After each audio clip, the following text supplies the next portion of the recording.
The year is 2009, and Clippers fans are really excited about this small forward named Al Thornton. He's just coming off of a 17-5 sophomore season, and it's looking like he could be the future of the team. Turns out he definitely isn't. He kicks off the season averaging 11-5, and the Clippers realize he's not all that. They trade him 51 games into the season. Thankfully, the loss isn't too hard felt. The Clippers have 4 other small forwards on the roster: Rasul Butler, Travis Outlaw, Ricky Davis, and Steve Novak. All of these guys had long, honestly pretty boring careers, but they are all still real NBA players. And now's the time I introduce to you the word of the day: mediocrity. If the Clippers are good at anything when it comes to getting small forwards, it's getting as many mediocre ones as possible. Of the 4 small forwards they have, Ricky Davis is the only notable name. He had a good run there in the early 2000s for the Cavs, Celtics, and Timberwolves, but the instant he joins the Clips, bam, the dude is suddenly the most mediocre player in the world. He was out of the league after 2 seasons with the team. We now head into the 2010 through 11 NBA season, and the Clippers are due for a restart. They lose Outlaw, Davis, and Novak, and move Rasul Butler over to the shooting guard spot. At the 3, they get Ryan Gomes, who averages 7 points on the season, and draft Al-Farouq Aminu 8th overall in hopes that he'll be their star small forward for the future. He's not, and will be traded away in just 1 season. They also trade for Jamario Moon, start him to finish off the season in a sheer act of desperation, but his 3.5 points per game aren't going to cut it. Year 3 into this story is the 3rd consecutive year in which the Clippers embark on another full-on rebuild. Al-Farouq Aminu is involved in a package for Chris Paul, which ends up being pretty nice for the team, but they still have a massive hole at the 3. Gomes falls out of the rotation and will retire 1 year later. In response to all of the losses at the small forward spot, they sign 2 washed-up former notable players in Caron Butler and Bobby Simmons. Butler is a former All-Star, and Simmons got the Most Improved Player award in 2005. Unfortunately for them, the year is now 2012, and both are washed up and well past their primes. This year kicks off a trend of getting big names that are old and suck for LA, and trust me, things are going to get very ugly as we continue down this path. In 2013, the Clippers add Matt Barnes and Grant Hill. Caron Butler remains the starter for the team throughout the entire season, but splits his minutes almost to an exact T with Barnes. Butler averages 24 minutes and 10.4 points, while Barnes gets 26 minutes and, drumroll please,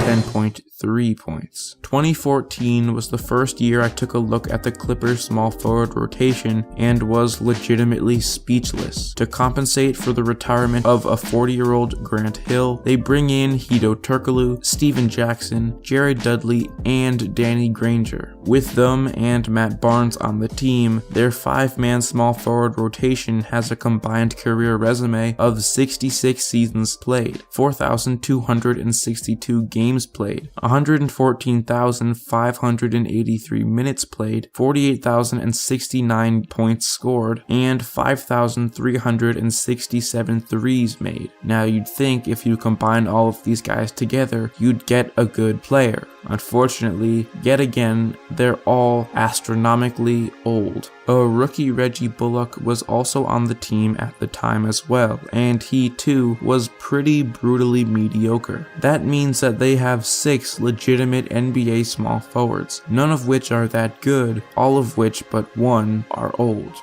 They lose Danny Granger for the 2015 season, and as if they needed to replace him with Dante Jones and Jordan Hamilton. Matt Barnes takes up most of the minutes at the small forward spot, and he's really not cutting it. Remember, this is a contending team whose 2 best players are very injury prone. Having some reliable depth on the team would be pretty nice. Unfortunately, they just can't find it, especially at the small forward spot. 2016, the Clippers changed their logo, but not their tendencies to desperately bank on the world's most mediocre small forwards. They lose every small forward they had in the previous year and get more notable yet washed up names in Lance Stephenson, Paul Pierce, Luc Mbah a Moute, Jeff Green, and Wesley Johnson. All of these guys are so-so players, all at around the same level of talent, none of them deserving to be a starter on a contending team. 2017 is more of the same, except they lose both Green and Stevenson. Alan Anderson joins the team, and this is his last NBA season after a long and semi-successful NBA career. Paul Pierce suffers the same fate, and retires from the league after the season concludes. In 2018, LA thinks that they've finally gotten a star small forward in Danilo Gallinari. He plays 21 games. Yet another season passes by with no real three, and they are left with Wesley Johnson being their only real small forward. With the conclusion of the 2018 season, we now mark off a full decade since Al Thornton had his 17-5 season. So we've gone 10 years without a small forward that can't be described as better than mediocre. Yikes.